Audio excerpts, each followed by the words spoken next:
जसले निराशामा आशा खोजे, जसले आफ्नो हिँड्ने बाटो आफै कोरे र बाँकी दुनियाँलाई सम्भावनाको चाबी देखाइदिए। सुरुमा यी कर्मवीरको सोच्ने शैली र काम गर्ने शैली देखेपछि कतिले बौलाहा भने, कतिले भत्केका मान्छे भने, कतिले के गरेको भनेर अनेकौं प्रश्न र शङ्काहरू गरे। कर्मवीर यी पात्रहरू कुराभन्दा काम गर्नमा सिपालु छन्। हेर्दा साधारण लाग्ने यी पात्रहरूले असाधारण काम गरेर समाजलाई नयाँ दिशा र उचाइमा पुर्याइरहेका छन्। यिनका अगाडिको समस्या आविष्कारको जननी बनिदिन्छ। यिनका अगाडिको अभाव सृजनाको स्रोत बनिदिन्छ।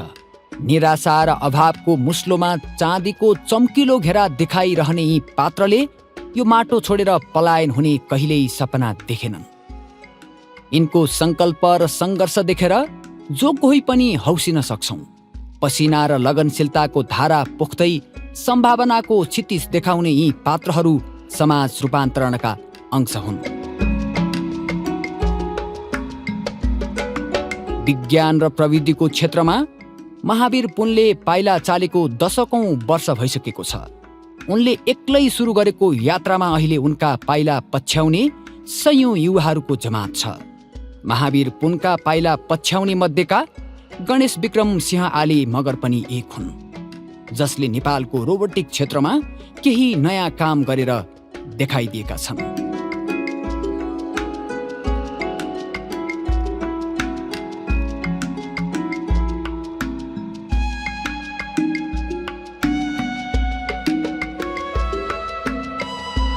विक्रम सम्वत 2011 सालमा म्याग्दीको नागी गाउँमा जन्मिएका महावीर पुन राष्ट्रिय आविष्कार केन्द्रका संस्थापक तथा सामुदायिक विकास कर्मी हुन्।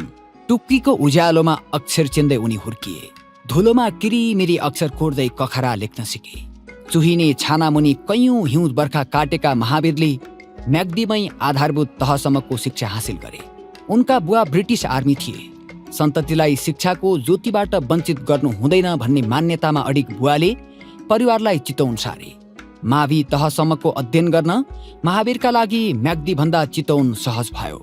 तर उच्च शिक्षा अध्ययनका लागि उनको बाटो सहज थिएन र एसएलसी पछि उनी काठमाडौँ आए। जेन तेनले कक्षा 12 सम्मको अध्ययन उनले अमृत साइन्स क्याम्पसबाट पुरा गरे। कक्षा 12 पछि थप अध्ययन गर्ने उनको रहर त थियो, तर महत्त्वाकांक्षा भने थिएन। घरको आर्थिक परिस्थिति असहज भएकाले उनी चितवनै फर्किए। करिब आधा दर्जन स्कुलहरूमा 1 दर्जन वर्ष शिक्षण गर्दै बिताए, तर विश्वविद्यालय तहको अध्ययन गर्ने तिर्खा उनको मेटिएको भने थिएन। विक्रम सम्वत 2045 सालमा उनले अमेरिकाको नेब्रास्का विश्वविद्यालयमा छात्रवृत्तिमा पढ्ने अवसर पाए।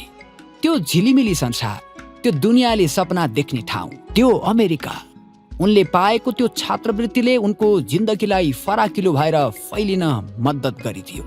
बाँकी संसार अमेरिका जाने तछाड मछाड गर्दै थियो, तर महावीर पुन अध्ययन पश्चात अमेरिका छोडेर नेपालमै केही गर्ने सपना बुन्दै थिए र अन्ततः उनी जन्मगाउँ नागीमै फर्किए। विभिन्न सङ्घ संस्था तथा दाताहरूको सहयोगबाट नागी र राम्चे आसपासका गाउँहरूमा वायरलेस इन्टरनेट सेवा सञ्चालन गर्न उनी सफल भए। शिक्षा, स्वास्थ्य, सञ्चार तथा ग्रामीण आय आर्जनको अभिवृद्धिका लागि उनी होमिए। सम्भावना नदेख्ने ठाउँमा सम्भावना देखाइदिए। विक्रम सम्वत 2059 सालमा उनको गाउँ इन्टरनेटको माध्यमबाट संसारसँग जोडियो।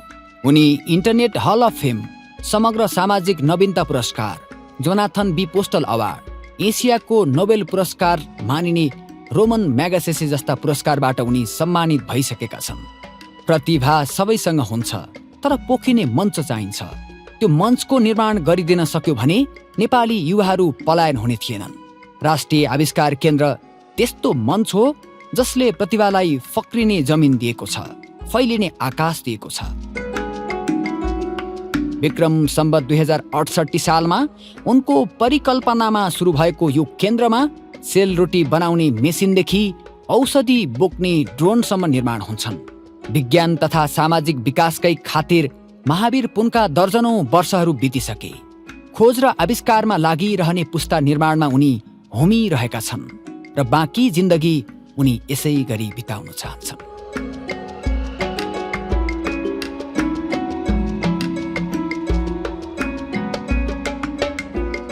यो स्थानसम्म आइपुग्न गणेश विक्रम सिंह आले मगरको नाम जति लामो छ त्यति नै लामो छ उनको सङ्घर्षको वक्रचित्र।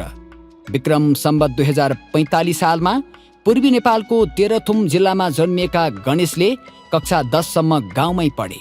उनका लागि काठमाडौँ निकै टाढाको संसार थियो।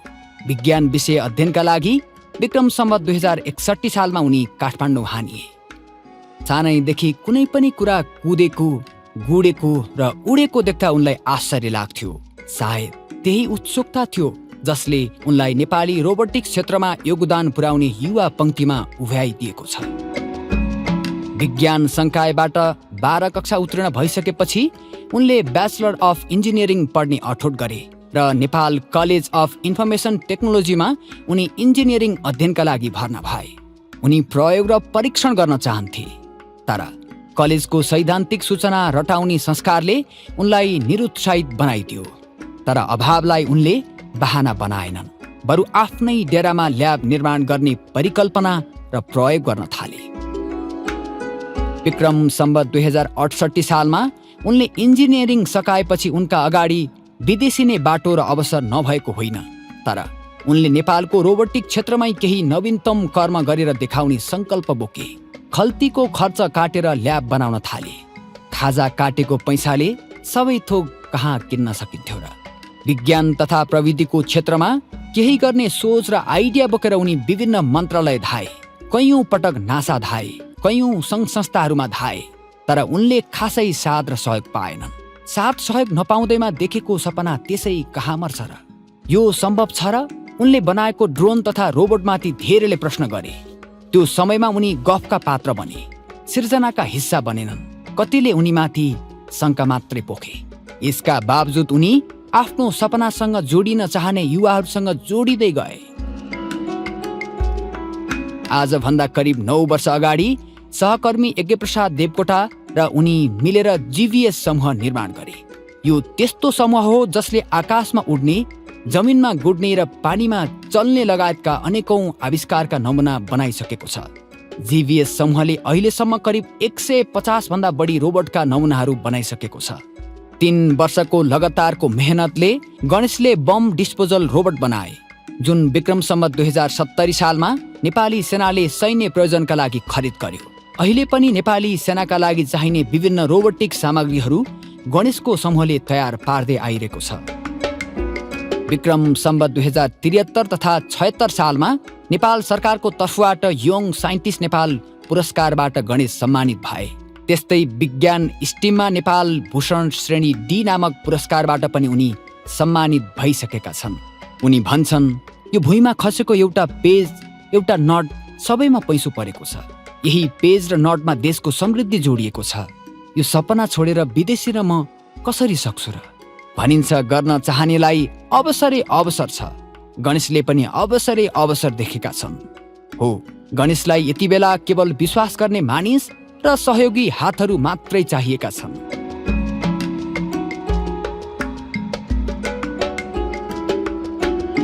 समृद्धिको बुको सपना त्यो बेला अंकुराउँछ जति बेला खोज्ने र आविष्कार गर्ने सोच र चिन्तनको छातामुनि हामी ओतिन्छौँ। दुई पात्र त्यही मञ्चको निर्माणका लागि वर्षौंदेखि खटिरहेका छन्।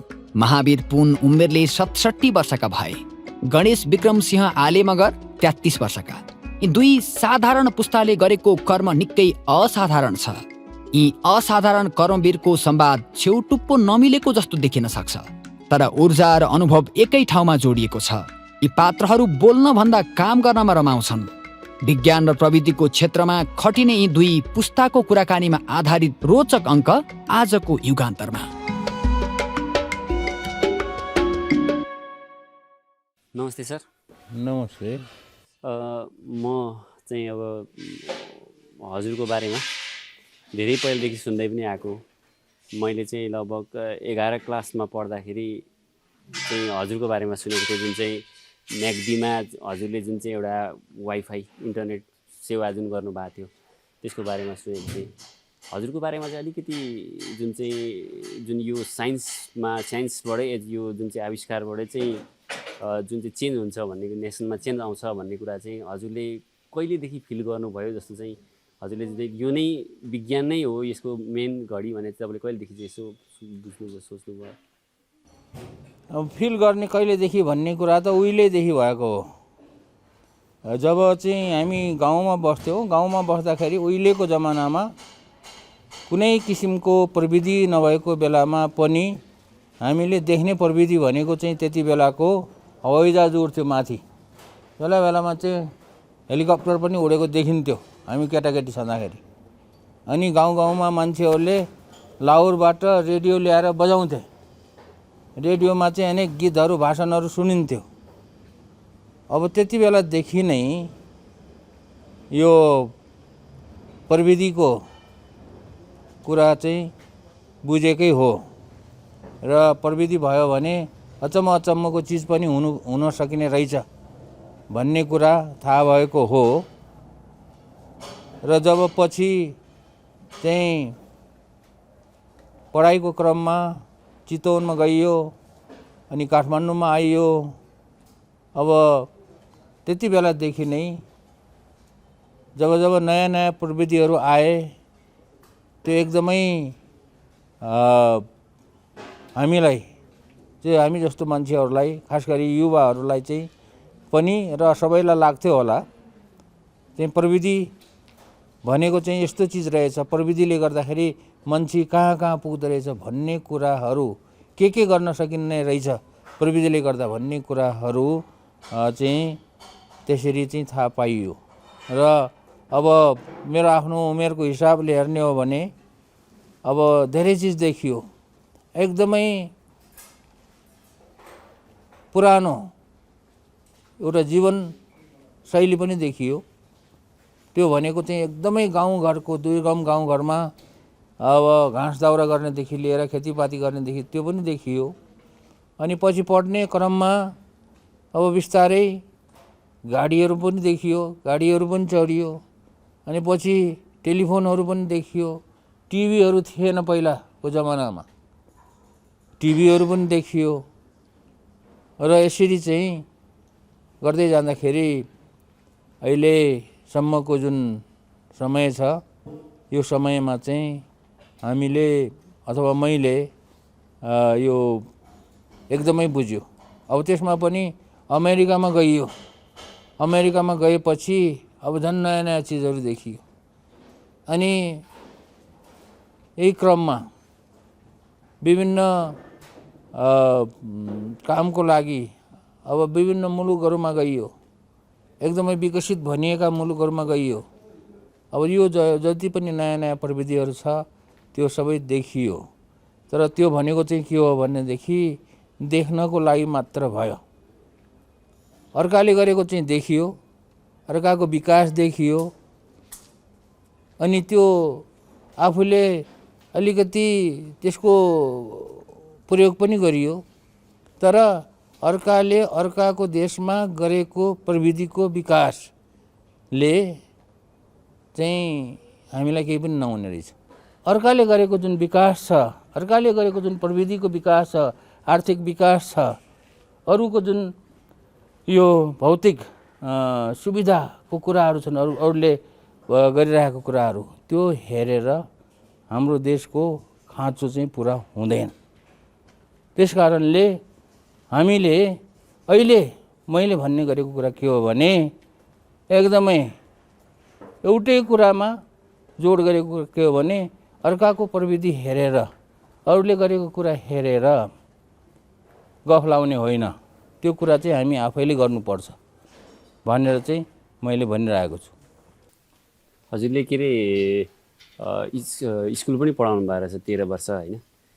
के सब्जेक्ट पढाउनुहुन्थ्यो नि हजुरले? अब मैले स्कुलमा पढाउने गरेको त साइन्स र म्याथमेटिक्स हो, गणित। किनभने मैले 11-12 क्लाससम्म साइन्स र म्याथमेटिक्स लिएर पढेको हो। अब त्यही पढेको आधारमा मैले चाहिँ स्कुलहरूमा त्यही नै विषय पढाएको हो। अनि हजुरले पढाउनु भएको विद्यार्थीहरू हुन्छ नि, त्यस्तै कोही साइन्स फिल्डमा पनि हुनुहुन्छ कि त्यस्तै केही गर्दै हुनुहुन्छ कि? मैले पढाएको विद्यार्थीहरू सचिवसम्म भएको छन्, सचिवको लेभलमा पनि पुगेका छन् र सहसचिवहरू त कति भए र त्योभन्दा मुनिकाहरू पनि छन् नेपालमै पनि। अब आर्मीमा नेपाल आर्मीमा हुने हो भनेदेखि कर्नल जर्नलसम्म पनि भएका छन् आर्मीकै कुरा गर्ने हो भने। अनि पुलिसमा बन्ने हो भनेदेखि डिआइजीहरूसम्म भएका छन्। अब त्यो विदेशमा भन्ने हो भनेदेखि गएर ठुल्ठुला व्यवसाय पनि बनेका छन् विभिन्न मुलुकहरूमा। त्यो त आफूले पढाएको विद्यार्थीहरू ले त्यसरी गरेको देख्दा खुसी पनि लाग्छ। म सुरुमा काठमाडौँ इन्जिनियरिङ पढ्नु आउँदाखेरि चाहिँ एउटा हामीले एउटा के कल्पना गरेर आएको थियौँ भन्दाखेरि इन्जिनियर पढिहाल्दा चाहिँ एउटा हाइपोथेटिकल सोच थियो क्या, भनेको यस्तो यस्तो ल्याब होला, यस्तो यस्तो काम गर्न पाइएला, यस्तो यस्तो भनेर जो एउटा कल्पना शक्ति थियो कि एउटा लेभलमा पुगेला अनि त्यसपछि गएर यस्तो धेरै काम गर्न पाएला। तर त्यो चाहिँ म इन्जिनियरिङ जोइन गरिसकेपछि त्यो मेरो एक्सपेक्टेसन मिट गरेन। म त्यसमा चाहिँ अलिकति दुःखी पनि भएँ। तपाईँ त अब मभन्दा धेरै अगाडि नै देखियो त्यो जुन चाहिँ विज्ञानमा चेन्जेस आउनुपर्छ भनेको थियो। जुन तपाईँले अमृत साइन्स क्याम्पस पढिरहँदाखेरि जुन साइन्स क्याम्पस पढ्नु पनि हजुरले त्यतिखेर समय र अहिले समयमा चाहिँ हामीले के यो जुन चाहिँ एजुकेसन सेक्टरले अथवा भनौँ न हाम्रो यो युनिभर्सिटी कलेजहरूले के चेन्जेस ल्याएको छ कि जस्तो त्यस्तै छ जस्तो लाग्छ हजुरलाई चाहिँ? हाम्रो पालामा विद्यालयहरू कलेजहरू चाहिँ धेरै थोरै थियो।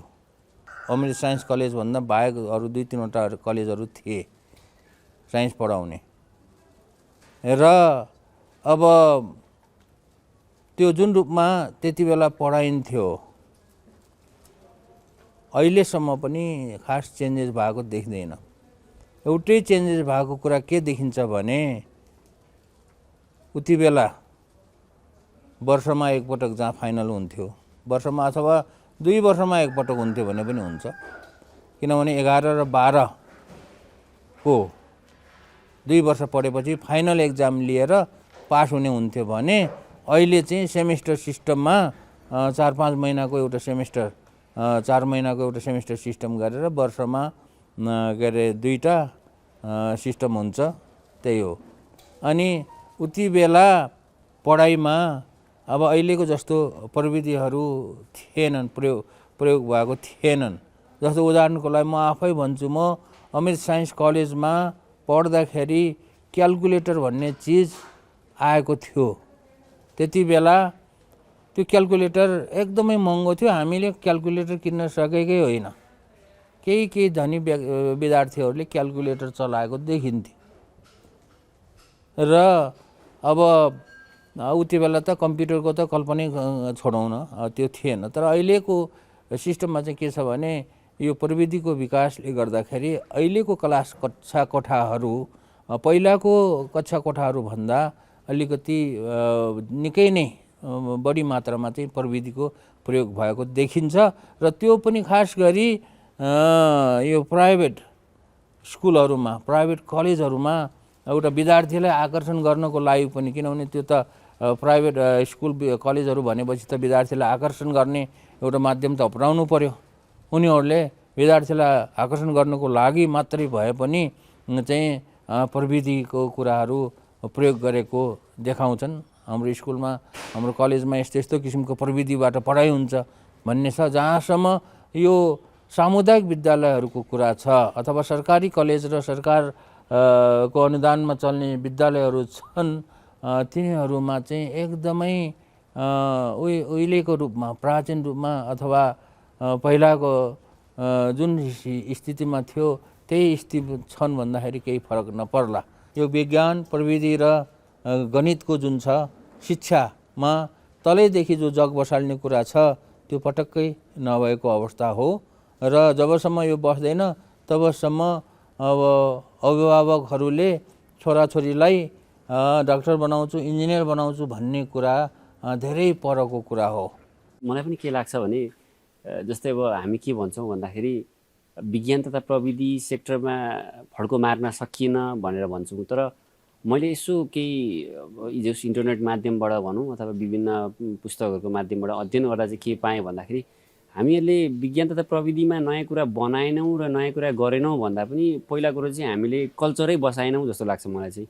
किनभने अब जस्तै अब कुरा गर्दै जाँदाखेरि अब किताबकै आधारमा भन्ने हो भने पनि पहिला गेहेन्द्र शमशेरले विभिन्न किसिमको आधुनिक हतियारहरू बनाएका थिए अरे। नेपालबाट चाहिँ पुराना किसिमका बन्दुकहरू इस्ट इन्डिया कम्पनीले चाहिँ इन्डियामा एक्सपोर्ट हुन्थे अरे।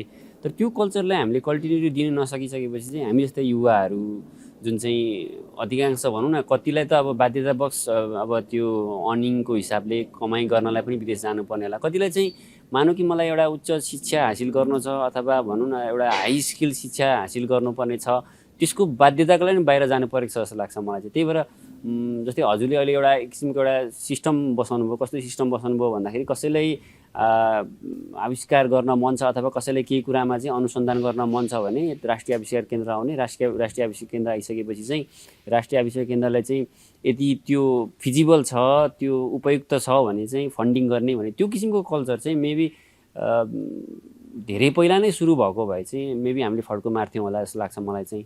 त्यो कल्चर अलिकति ढिलो सुरुवात भयो र हामीहरू चाहिँ म्याक्सिमम चाहिँ सिस्टममै रोमलियो भनेको सिस्टम बनाउने अथवा भनौँ न विदेशीले के गर्यो अथवा बाहिरदेखि कसरी ल्याउने, त्यसलाई कसरी इम्पोर्ट गर्ने, कसरी जस्ता कुराहरू मात्रै मलाई चाहिँ हजुरको जति एक्सपिरियन्स छैन, मलाई उमेरको हिसाबले पनि एक्सपिरियन्स भएन र हजुरले काम गरेको जति पनि एक्सपिरियन्स भएन। तर मलाई चाहिँ एक्ज्याक्ट लागेको चाहिँ के हो भन्दाखेरि हामीले एउटा एक किसिमको भनौँ न हामीले चाडपर्व मनाउँदाखेरि चाहिँ असोज कार्तिकतिर दसैँ तिहार मनाउनै पर्छ भने जस्तै एउटा जुन साइन्स एन्ड टेक्नोलोजीको एउटा जुन चाहिँ एउटा सिस्टम अथवा त्यसपछि एउटा जुन चाहिँ एउटा कल्चर बसाउनु पर्थ्यो त्यो चाहिँ मलाई पनि बसाएको छैन कि जस्तो लाग्छ। तर जुन हजुरले सुरुवात गर्नुभएको छ त्यसले चाहिँ मेबी अबको आउँदो जेनेरेसनलाई अब तत्काल रिजल्ट चाहिँ खोजेर अलिक भेटिँदैन जस्तो लाग्छ मलाई। किन भन्दाखेरि साइन्स एन्ड टेक्नोलोजीमा अहिलेको आधुनिक फाइटर प्लेनहरू भनेको नै म जन्मिनुभन्दा अगाडिको फाइटर प्लेनहरू रहेछ, तर पनि अहिले आधुनिक भनेर भनिँदो रहेछ। त्यही भएर मेबी अहिले हजुरले बसाल्दै गरेको जुन सिस्टमले चाहिँ भविष्यमा आउँदो जेनेरेसनलाई जुन किसिमको अब्स्ट्याकल जस्तै मैले हजुरभन्दा जुन यो हजुरले जस्तो पहिला नै सुरुवात नभएको कारणले गर्दा मैले इन्जिनियरिङ पढ्नु आउँदाखेरि चाहिँ एक किसिमको सपना बोकेर आएको थिएँ, जुन सपना चाहिँ सपनै भयो भनौँ न। त्यही कारणले गर्दाखेरि मैले पर्सनल्ली आफै सुरु गर्नु पर्यो। तर अबको आउने जेनेरेसनले चाहिँ मेबी त्यो किसिमको स्ट्रगल गर्नु पर्दैन होला। किनभने अहिले अब जस्तै मैले काम गरेको कम्पेरिटिभ कुरा गर्ने हो भने पनि मैले पनि काम गर्ने सर्टेन अर्निङ पनि गरेँ, पैसा अलिअलि पनि कमाएँ। तर त्यो अर्निङ गरेको पैसा चाहिँ मैले घर पठाउन किन सकिनँ भन्दाखेरि चाहिँ मैले आफै ल्याब इस्टाब्लिस गर्नु पऱ्यो। त्यसमा गएर अब काठमाडौँमा घर नभएको कारणले गर्दा त्यसको महिनावारी रेन्ट तिर्नुपर्छ, त्यसको चाहिने इक्विपमेन्टहरू सामानहरू सबै ल्याउनुपर्छ। तर यदि कल्चरको जुन चाहिँ राष्ट्रिय आविष्कार जस्तै अहिले डिफ्रेन्ट ठाउँमा हजुरकै पहलमा डिफ्रेन्ट ठाउँमा पनि खुलिरहेछ, त्यही आधारमा हो भने चाहिँ कसैले आविष्कार गर्दा अथवा कसैले केही कुराको अनुसन्धान गर्दा त्यसलाई चाहिँ बजारीकरण गर्दाखेरिको प्रफिट चाहिँ मेबी अब उसले अनुसन्धानको केन्द्र जस्तो खोल्नमा नलगाएर उसले मेबी उसको आफ्नो भविष्य सुधार्न सक्छ जस्तो लाग्छ मलाई चाहिँ मेन चाहिँ। त्यही भएर चाहिँ हजुरले जुन सुरुवात गर्नुभएको छ त्यसले चाहिँ मेबी भविष्यमा ठुलो चेन्जेस ल्याउँछ जस्तो लाग्छ मलाई चाहिँ। जे कुरा पनि गरिन्छ, चाहे हामी नेपाली हौँ चाहे विदेशी होस् जहाँसुकैको होस्, यो 2 दिनको जिन्दगीमा जे कुरा गरिन्छ त्यो एउटा संस्कारले गर्ने कुरा हो। अब अहिले आएर यो विज्ञान प्रविधिको विकास गर्ने भन्ने कुरा पनि त्यो संस्कारकै कुरा हो। र हाम्रो देशमा गरिब भयो भन्ने जुन कुरा छ र यो गरिब हुने के कारणले गर्दाखेरि हो भन्ने किसिमको अथवा यो अनुसन्धान गर्ने किसिमको एउटा संस्कार बसेन। नेपाल गरिब छ, नेपाल गरिब भयो, के कारणले गरिब भयो त्यसको त कारण होला त्यहाँ। त्यो कारण चाहिँ कसैले पनि त्यति गहिराइमा गएर त्यो कारण खोज्ने अहिलेसम्म कसैले पनि प्रयास गरेन। र अब त्यो प्रयास किन गरेन त भन्दाखेरि संस्कारमा भएन। किनभने अनुसन्धान गरेर कुनै समस्याको समाधान निकाल्ने भन्ने किसिमका संस्कार हाम्रो नेपालीमा बसेन। अनि गरिब किन भयो भन्ने कुराको कारण पत्ता लगाएन। नेपाल गरिब हुने एउटै कारण छ होला, सानो तिनो कारणहरू, त्यो कुराहरू कारण होइनन् भने पनि हुन्छ। त्यो कारण के हो भने नेपाल चाहिँ पैसा नकमाएर धनी भएको होइन, गरिब भएको हो। अब पैसा कमाएन। पैसा किन कमाएन भन्दाखेरि पैसा कमाउनलाई त व्यापार गर्नुपर्छ। नेपालीहरू कहिले पनि व्यापारी बन्न खोजेनन्, अथवा व्यापारी बन्ने जो संस्कार छ त्यो संस्कार हाम्रो नेपालीहरूमा आएन। अब व्यापार गर्नको लागि किन व्यापारी भएनन् भन्दाखेरि व्यापार गर्नको लागि कुनै चिजको बनाएर त्यसको चाहिँ निर्माण गरेर त्यसको बिक्री वितरण गरेर अनि पैसा कमाइन्छ, अनि व्यापार हुन्छ। व्यापार भएपछि पैसा कमाइन्छ। अब त्यो कुरा पनि नेपालीले बुझ्न खोजेन, किनभने समृद्धि हुने भन्ने कुरो चाहिँ व्यापार नगरिकन संसारमा अहिलेको कुनै पनि देश समृद्धि भएको छैन र त्यो व्यापार गर्ने संस्कार बसेन। व्यापार गर्ने संस्कार किन बसेन भन्दाखेरि व्यापार गर्ने सामानै छैन, अनि के को कसरी व्यापारी बन्ने। अब सामान बनाउने किन संस्कार बसेन भन्दाखेरि त सामान बनाउनको लागि अनुसन्धान गर्नु पर्यो। अनुसन्धान गर्ने संस्कारै छैन, अनि कसरी चाहिँ सामान बनाउँछ। अनुसन्धान गर्ने संस्कार किन बसेन त भन्दाखेरि हाम्रो एकदमै पुरानो 100औं वर्षदेखि अगाडिदेखि हाम्रो नेपालीहरू एउटा कृषिमा मात्रै निर्भर गरेर बस्ने जन्तु भयो। गाउँघरमा बसे, हिमालदेखि लिएर तराईसम्म आफ्नो जहाँ जहाँ छन् बसे, त्यो ठाउँमा जे उब्जनी हुन्छ उब्जनी गरे, खाए, अनि त्यत्तिकैमा चाहिँ चित्त बुझाएर बसे। त्यो कृषि गर्ने नयाँ तरिकाहरू पनि उनीहरूलाई पत्ता लगाएनन्, अथवा अब अन्य सामानहरू जस्तो उदाहरणको लागि कृषि गर्नको लागि आधुनिक तरिकाले कृषि गर्नुपर्छ भन्नेतिर उनीहरूको दिमागै गएन। 400 वर्ष अगाडि जुन तरिकाले कृषि गर्थ्यो त्यही तरिकाले म गाउँमा बस्दाखेरि पनि अहिलेसम्म पनि गाउँमा बस्ने मान्छेहरू त्यही तरिकाले चाहिँ कृषि गरिरहेछन्। त्यस कारणले यो संस्कार नभएको हुनाले यो भएन, के अरे अनुसन्धान आविष्कार भएन, व्यापार भएन। व्यापार नभएपछि पैसा कमाएन, पैसा नकमाएपछि के भयो भन्दाखेरि गरिब भयो। यो गरिब हुने कारण चाहिँ यो भयो। अब ठिक छ, पुरानो मान्छेहरूलाई, अहिलेको नेताहरूलाई, उहिलेको मान्छेहरूलाई उनीहरू त्यस्तो संस्कारमा हुर्केनन्, गरेनन्, ठिक छ। तर अब आउने हाम्रो पिँढीले, नयाँ पिँढीले चाहिँ, युवाहरूले चाहिँ यस्तो किसिमको संस्कार बसाल्दै जानुपर्छ भन्ने मेरो चाहिँ सबैलाई मैले गरिरहेको आह्वान त्यही हो। अहिले राष्ट्रिय आविष्कार केन्द्रले यहाँ आएर कुनै ठुलो नयाँ नयाँ चिज उत्पादन गर्न खोजेको होइन। राष्ट्रिय आविष्कार केन्द्रको अहिलेको, हिजोको र अहिलेको र भोलिका दिनहरूमा पनि यसको मुख्य एउटै उद्देश्य के हो भने यो अनुसन्धान तथा विकास गर्ने र मान्छेहरूलाई चाहिँ उद्यमी बनाउने।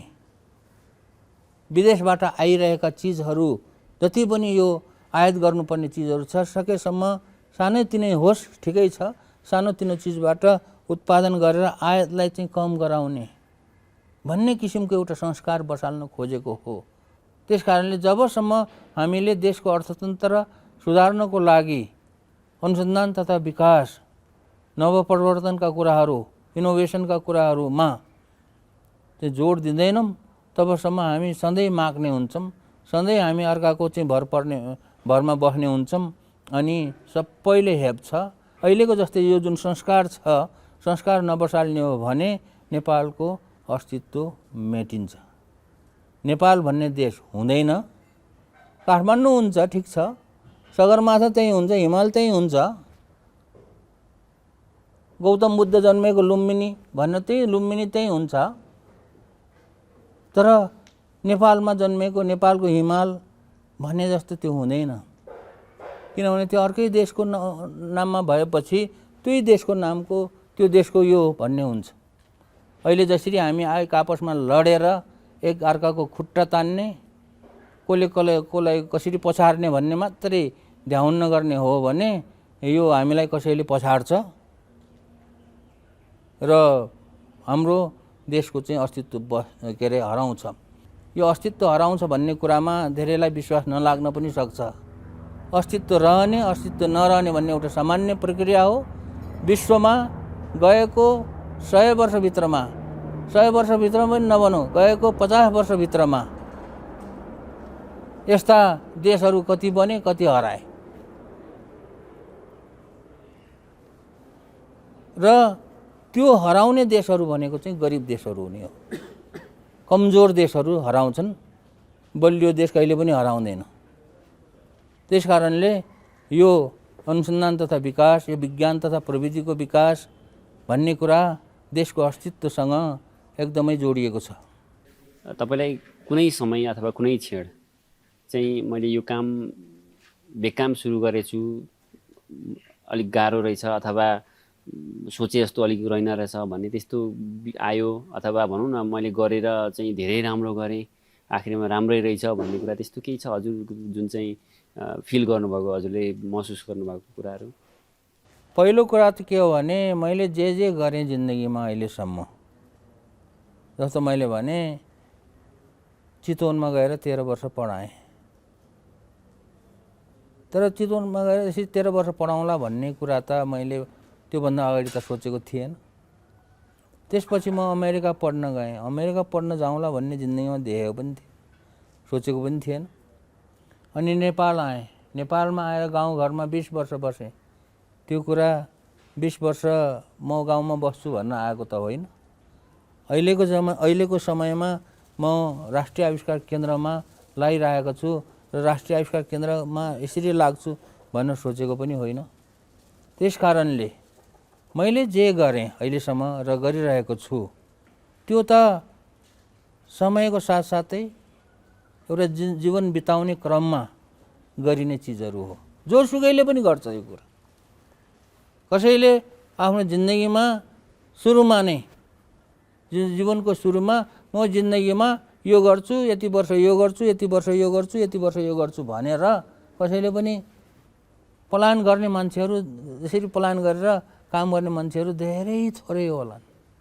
मैले जे गरिरहेको छु त्यो चाहिँ कुनै पूर्व योजना होइन र यो जिन्दगी बिताउने क्रममा भइरहेको कुराहरू हो।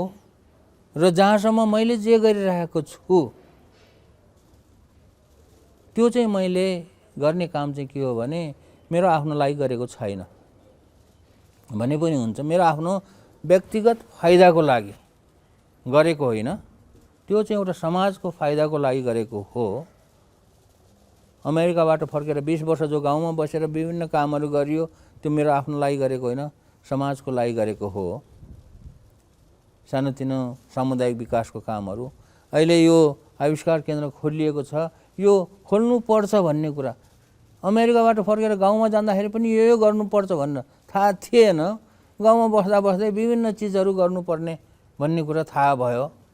सामुदायिक विकासको लागि, पर्यटनको विकासको लागि, आय आर्जनको विकासको लागि र गाउँ गाउँमा चाहिँ टेक्नोलोजीहरू भित्राउनको लागि यस्तो यस्तो चिजहरूको पो आवश्यकता हुने रहेछ त भन्ने कुरा थाहा भयो, गरियो।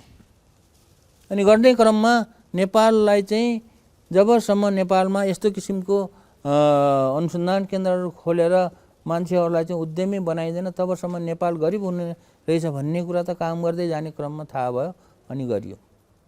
त्यस कारणले मैले जे गरिरहेको छु यो चाहिँ मलाई चाहिँ समयले सिकाउँदै गएको कुरा भयो। यो सिक्दै जाने क्रममा चाहिँ के छ त भने मैले गर्ने एउटा कुरा के छ भने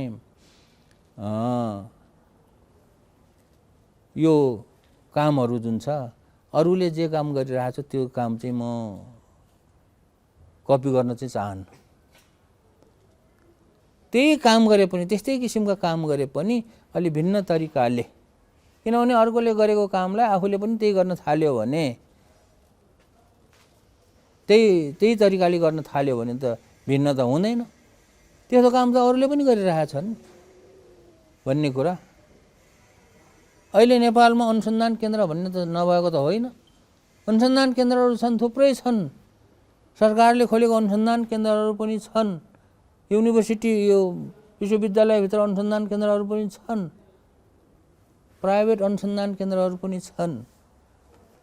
तर तिनीहरूले गरेको कामले मात्रै पुग्दैन, धेरैभन्दा धेरै मान्छेलाई चाहिँ यो कुरामा चाहिँ समावेश गर्नुपर्छ भन्ने किसिमको सोचाइ आएर खोलेको कुरा भयो।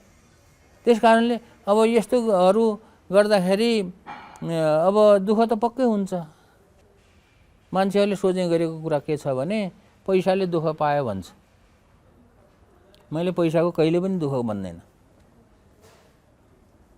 सबैभन्दा ठुलो दुःख के हो भने आइडिया नभयो भने दुःख हुन्छ। राम्रो आइडिया गर्ने, राम्रो तरिकाले कोसिस गर्ने गर्यो भने पैसाको पनि खाँचो हुँदैन। म कुनै धनी व्यक्ति होइन, मैले कुनै पनि जागिर नखाएको 30 वर्ष पुग्यो, 1 रुपियाँ पनि कमाएको छैन, कसैको 1 रुपियाँको जागिर खाएको छैन। अनि मेरो कुनै आफ्नो व्यक्तिगत व्यवसाय छैन, व्यापार छैन, कहीँ छैन। तर म पैसाले अड्केको छैन। किन भन्दाखेरि जनताको साथ चाहियो। जनताको साथ भयो भने पुग्छ। साइन्स चाहिँ एज अ मेरो मैले कामको रूपमा लिएको छु भन्दाखेरि मेरो हबी जस्तै हो क्या। जेनरली फुटबल प्लेयरले फुटबल खेल्दाखेरिको जति मजा लिन्छ साइन्स एन्ड टेक्नोलोजीमा मलाई त्यसमा मजा लाग्छ। त्यसबाट आउटपुट देख्यो भने धेरै मजा लाग्छ। त्यही भएर म त्यसमा कन्टिन्यू लागेको अराउन्ड चाहिँ 20 वर्ष भयो। तर त्यो 20 वर्षको अवधिभरि मैले काम गरिरहँदा चाहिँ मैले के फिल गरेँ भन्दा सुरुमा चाहिँ आफै बनाउने, मजा लिने, अब त्यसको आउटकम कस्तो आउँछ के आउँछ भनेर सुरुमा चाहिँ हिट एन्ड ट्रायल टेस्टिङ गर्न मजा आउँथ्यो। पछि गएर के फिल भयो भन्दा म इन्जिनियरिङ पढिसकिसकेपछि चाहिँ मैले मात्रै गरेर अथवा मैले मात्रै सिकेर केही नै हुनेवाला छैन। किनभने सर्टेन समय आउँछ, टाइम आउँछ, पिरियड आउँछ, मैले सिकेका कुराहरू पनि सिद्धिँदै जान्छ। यो त ट्रान्सफर गर्नुपर्छ भनिसकेपछि चाहिँ रिसेन्टली पनि नभनौँ, अराउन्ड 7-8 वर्ष भयो होला मैले जिबिएस टिम फर्म गरेको छु। जिबिएस टिम पनि कसरी फर्म गरेँ भन्दाखेरि हामीहरू चाहिँ जेनरली मेरो मेन विधा भनेको चाहिँ तपाईँको रोबोटिक्स नै हो। रोबोटिक्स भने अनमेन सिस्टम भन्छ। त्यो भनेको अनमेन एरियल भेहिकल हुनसक्छ, अनमेन अन्डर वाटर भेहिकल हुनसक्छ, अनमेन ग्राउन्ड भेहिकल जे पनि हुनसक्छ। त्यो बनाएर हामीले डिफ्रेन्ट कन्ट्रीमा पार्टिसिपेट गरिरहँदा चाहिँ के हुन्थ्यो भन्दाखेरि जस्तै मानौँ एउटा कम्पिटिसनमा गएर पार्टिसिपेट हुनु पऱ्यो भने त्यसमा चाहिँ त्यसले चाहिँ कम्पिटिसन ओरिएन्टेड मात्रै हुन्थ्यो। किनभने हामीलाई त्यो किसिमको एउटा रमाइलो थियो। त्यो भइसकेपछि के हुन्थ्यो भने म एक्लै म र एउटा यज्ञ प्रसाद भन्ने चाहिँ हामी पार्टनर हौँ। अराउन्ड हामीसँग 15-16 वर्ष भयो हामी पार्टनर छौँ, साथी छौँ। ऊ र हामी चाहिँ लगानी गर्थ्यौँ, माग्थ्यौँ, घरबाट माग्थ्यौँ, दायाँ बायाँ गर्थ्यौँ, कहिले फी तिर्ने पैसालाई ढाँटेर अनेक गरेर गर्थ्यौँ। तर पछि के हुन्थ्यो भने कम्पिटिसन जानलाई चाहिँ 5 जना 4 जना 5 जना चाहिने हुन्थ्यो। 4 जना पाइने जाने पर्ने भइसकेपछि हामी विद्यार्थीहरू हाम्रो साथीभाइहरू कलेक्सन गरेर लान्थ्यौँ। तर जहिले प्राइस चाहिँ के हुने भन्दाखेरि मैले लगानी गर्ने, मैले पैसा लाउने, मेरो साथीले लगानी लाउने, मेरो साथी पैसा नै एभ्री टाइम चाहिँ के गर्थ्यो भने कलेजले चाहिँ हामीलाई यो काम लाग्दैन, यो काम लाग्ने चिज होइन भनिरहँदाखेरि पछि गएर चाहिँ जब एभ्री टाइम हामी जित्थ्यौँ, प्राइस एभ्री कम्पिटिसनमा गयौँ, कहिले पनि हारेनौँ हामी। एभ्री टाइममा जित्दाखेरि चाहिँ के भन्दा नि भनौँ न मेरो टिमले जित्यो होइन कि कुनै कलेजले जित्यो कि। अब त्यसलाई चाहिँ हामीले कसरी त्यो चिजबाट चाहिँ फुत्किने भन्दा चाहिँ अनि हामीले एउटा जिबिएस टिम फर्म गऱ्यौँ। जिबिएस टिम भनेको सुरुमा चाहिँ अब गणेश विक्रम सिंहले भनेर भनिरहँदा लामो नाम हुन्छ भनेर चाहिँ हामीले छोटो नाम जिबिएस टिम भनेर फर्म गऱ्यौँ। रिसेन्टली अहिले चाहिँ के छ भन्दाखेरि हामी अराउन्ड 21 जना चाहिँ पढ्दै गरेको इन्जिनियर, कोही पढिसकेको इन्जिनियर र कोही चाहिँ इन्जिनियर भन्दा नि बाहिर तर यही फिल्डमा काम गरिरहेको हामी चाहिँ रिसर्च गर्छौँ। मेनली आर्मी डिपेन्डेन्ट छ। हामी डिफेन्स सेक्टरमा नै काम गर्छौँ, प्राइभेट सेक्टरमा काम गर्छौँ, डिफेन्स सेक्टरमा काम गर्छौँ। हाम्रो जिबिएस टिमले काम गरेको भनेको चाहिँ अब 3टा बम डिस्पोजलहरू त आर्मीलाई बुझाइ नै सकेको छौँ हामीले। र अहिले पनि आर्मीसँग कन्टिन्यू काम डिफ्रेन्ट कति भन्न मिल्ने कति भन्न नमिल्ने कामहरू कन्टिन्यू रिसर्चमै छ हाम्रो। दोस्रो कुरो चाहिँ अहिले हामीले जस्तै अब शस्त्रलाई पनि हामीले 2टा रोबोट बुझाइसकेको छौँ। त्यो मात्रै होइन, बुझाउने विषय भन्दा पनि हामी चाहिँ जुन जिबिएस टिम छ, जुन जिबिएस टिम चाहिँ एज अ बनाएर भन्दा पनि एउटा चाहिँ सिक्न चाहनेको एउटा समूह हो कि। त्यसै तपाईँहरूले जो कोही पनि आउन सक्यो, त्यो टोटल्ली मेरो फन्डेड हो, मेरो पैसा हो होइन। तपाईँको त्यहाँ 1 रुपियाँ 1 पैसा लागे पनि मेरो पैसा हो। तर त्यसमा के चाहिँ हो भने अहिले रिसेन्टली हाम्रो टिमहरूले चाहिँ टिम हिसाबले अर्निङ गरेर चाहिँ हामीले अब अहिले टिमलाई चाहिँ अझ मजबुत गर्न सकिन्छ कि अझै ठुलो भने जस्तै अहिले रिसेन्टली एउटा फ्ल्याट लिएको छु, त्यो फ्ल्याटमा चाहिँ अलिकति कन्जस्टेड भयो भनेर जस्तै अब 15-20 जना भाइहरूले अलिक अझै ठुलो ब्राउड बनाउन सकिन्छ भनेर अहिले रिसेन्टली त्यो काम गरिरहेको छु। मेनली फोकस भनेको त हबी हो भनौँ न। अब सरले भने जस्तै प्रोडक्टिभ वेमा लानलाई हामी सोचिरहेछौँ, प्रयासरत छौँ। नेपालमा त्यो सिस्टम छैन। नेपालमा बनाइसकेको चिजलाई विश्वास गरिहाल्ने किसिमको वातावरण बनिसकेको छैन र त्यसमा फेरि हामी हार खाइसकेको पनि छैन कि यसलाई म मार्केटमा पुर्याउन सक्दैनौँ भन्ने कुराको त्यो कन्सेप्टमा पनि छैन। कन्सेप्ट केमा छौँ भन्दाखेरि लेट्स ट्राई। सकियो भने सकियो, सकिएन भने मजा त लिन पाइएको छ नि साइन्समा काम गरेर भन्नेमा तर्कमा चाहिँ छौँ अहिले हामी। रिसर्च एन्ड इनोभेसनको क्षेत्रमा एउटा टिम चाहिँ जरुरी छ, बलियो टिम चाहिन्छ। एकजनाले मात्र कहिले पनि त्यो काम गर्नु सक्दैन र अब त्यो टिम जुन छ, टिममा चाहिँ मिलेर एउटा रिसर्च गर्ने एउटा संस्कार चाहिँ बसाल्नु पर्छ।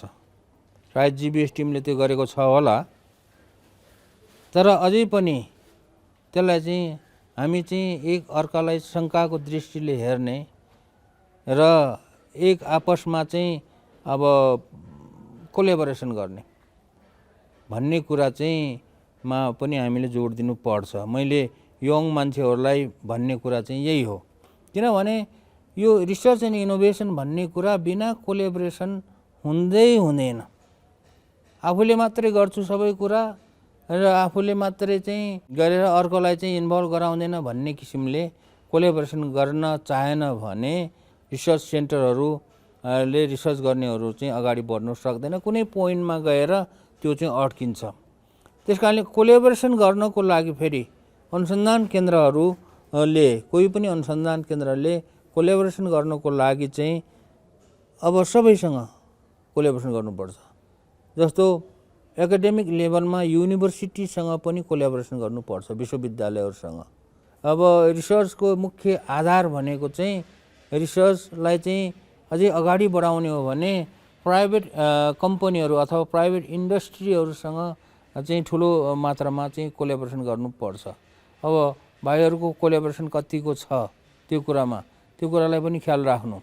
अनि त्यति मात्र नभएर स्वदेशको मात्रै नभएर विदेशका कुनै टिमहरू छन् भने, इन्ट्रेस्ट लिएर आएर संयुक्त रूपमा काम गर्छन् भने त्यो विदेशीसँग पनि कोलेबोरेसन गर्नुपर्छ।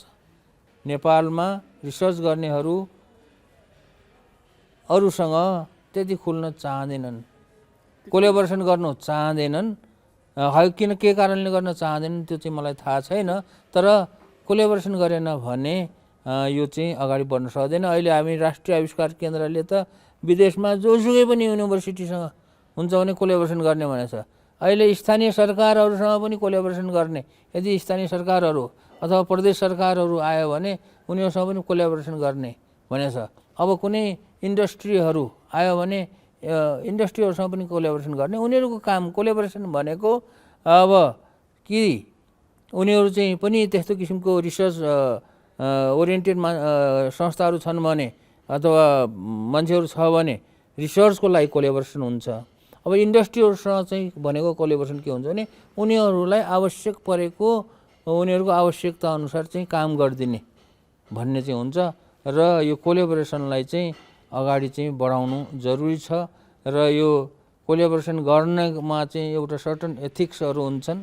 अब त्यो कुरालाई पनि हामीले पालन गर्नुपर्छ। एथिक्स भनेको के हो भने यहाँ नेपालमा चाहिँ के छ त भन्दाखेरि आफ्नो सजिलो पर्दैलाई चाहिँ सँगै काम गर्यो, अलिकति अगाडि बढिसकेपछि चाहिँ आफ्नो बाटो लाग्ने अथवा त्यो चाहिँ टिममा काम गर्न नसक्ने, छुट्टिने जुन चलन छ, यो चाहिँ यस्तो किसिमको संस्कार पनि हामीले चाहिँ राम्रो संस्कार चाहिँ बसाल्नु। त्यो चाहिँ यस्तो सर, जस्तै अब जीबीएस टिम भन्दा चाहिँ एज अ टिम भन्दा चाहिँ एउटा समूह जस्तो फिल भयो, एउटा भनेको सबैजना भेला भयो जस्तो। जेनरली चाहिँ के हो भन्दाखेरि यज्ञ प्रसाद देवकोटा र मेरोबाट फन्डिङ चाहिँ, तर त्यसमा चाहिँ भनेको जस्तै कोलाबोरेसनको कुराहरू त नित्य लगभग कोलाबोरेसन जस्तै नै हो। जस्तै कतिपय विद्यार्थीहरू मैले पढाएको विद्यार्थीहरू छन्, तर म पर्मानेन्टली त्यसमै गर्नुपर्छ भन्ने होइन। जस्तै विद्यार्थीलाई के हुन्छ भन्दाखेरि इन्जिनियरिङ पढिरहेको बेला चाहिँ प्र्याक्टिकल्ली गर्नु नपाउँदा चाहिँ कहाँ खोजेर जाने भन्दा त मैले म्याक्सिमम चाहिँ